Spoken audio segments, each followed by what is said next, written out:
Oke, di video berikutnya ya, atau di video kali ini kita akan langsung membahas ya mengenai lingkungan kerja Scratch ya, dan apa aja sih yang bisa kita buat ya di Scratch ya. Nanti kita juga akan belajar ya bagaimana cara menggunakannya, sekaligus kita juga nanti akan membuat project sederhana lah ya, project sederhana mengenai Scratch, menggunakan Scratch gitu ya. Nah, ini contoh proyek sederhananya. Nanti kita akan coba membuat sebuah aplikasi, katakanlah gitu ya. Aplikasi menggunakan Scratch, ya. Di mana aplikasi ini bisa menghitung jarak ya antar dua titik. Ya, anggaplah ada titik X dan titik Y gitu ya. Jadi dia nanti aplikasi ini ibaratkan sebuah kalkulator yang bisa menghitung gitu ya jarak antara dua titik, titik X dan titik Y gitu ya. Nah, coba kita jalanin dulu ya dengan cara mengklik tombol Go-nya ini ya. Oke, suruh masukin titik X1. Oke, kita masukin. Misalnya nilainya 5 gitu ya. Lalu kita klik checklist ini atau enter juga bisa ya. Klik checklist atau enter juga bisa. Lalu yang kedua masukkan titik Y1. Tadi kan X1 ya. Y1 misalnya 10 kayak gitu ya. Lalu kita enter. Kemudian masukkan titik X2. Kita masukkan X2 misalnya 8 gitu ya angkanya ya. Lalu kita enter lagi, masukkan titik Y2, lalu kita misalnya nilainya 9, lalu kita enter. Nanti dia akan menghitung ya. Jarak kedua titik adalah, nah ternyata hasilnya 3,16 gitu ya. Ya kurang lebih begitu ya. Atau lebih lengkapnya 3,162278 gitu ya. Kurang lebih seperti itu. Nanti kita akan coba membuat sebuah project sederhana ya, atau aplikasi sederhana, yaitu menghitung jarak antar dua titik. Ya, sekaligus kita akan belajar pengenalan dari lingkungan kerja Scratch itu sendiri. Oke, kita langsung aja masuk ya di tampilan awal Scratch ya, seperti di video pertama atau sebelumnya. Kita sign in dulu ya. Ingat ya, bagi yang belum punya username akun Scratch, silakan klik join Scratch ya. Kalian buat dulu akunnya ya. Kalau udah, kalian tinggal klik sign in, masukkan username nih. Agro username ini ya, kodok ya, 456. Passwordnya ya kurang lebih seperti ini ya. Lalu kita klik sign in. Oke, kalau udah kita tunggu, nanti dia akan masuk ke halaman dashboard atau tampilan awal dari Scratch ya. Di mana pojok kanannya adalah nama username kamu atau kalian ya. Seperti biasa kita akan buat project baru menggunakan create ya. Create, kita klik ya, create untuk membuat project baru ya atau project Scratch baru. Dia akan membuat projectnya. Nah, nanti tampilan awal Scratch-nya akan seperti ini. Nah, kita berkenalan dulu ya. Kita berkenalan dulu dengan tampilan awalnya dulu ya. Kita santai dulu aja nih. Ya. Nah, yang pertama di bagian atas dulu. Kita lihat ya.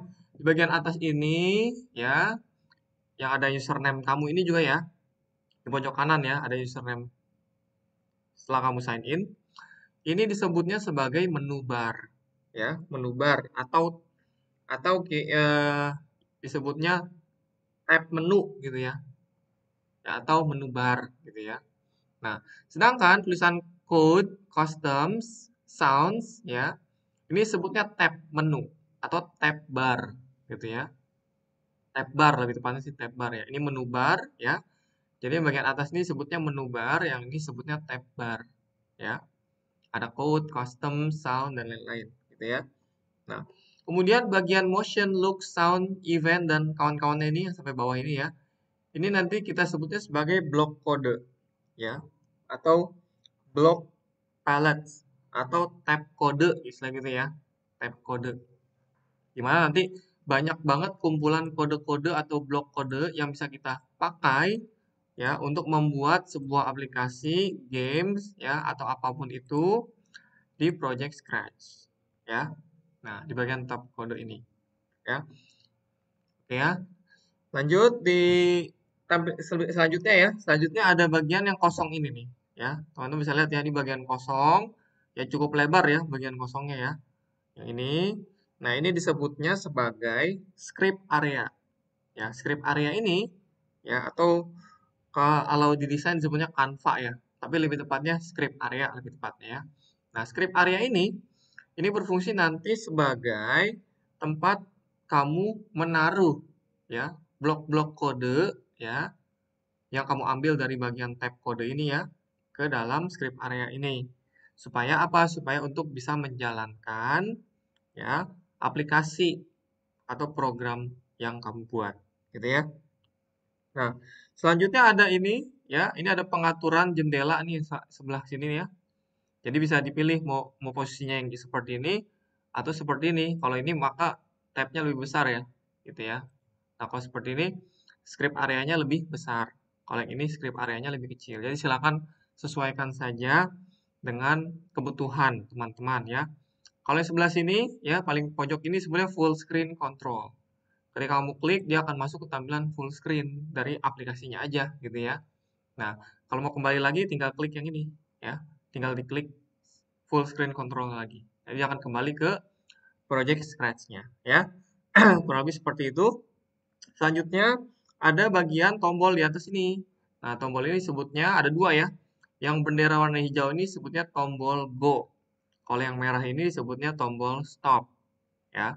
Nah, tombol go ini berfungsi untuk menjalankan program atau aplikasi yang kamu buat ya. Sedangkan tombol stop ini warna merah, ini fungsinya untuk memberhentikan aplikasi ya atau program yang kamu buat di Scratch. Ya. Kemudian ada tampilan ya, halaman yang cukup lebar ini ya, yang tengah-tengahnya ada gambar kucing gitu ya, kucing oranye ya. Nah, ini disebutnya sebagai stage ya.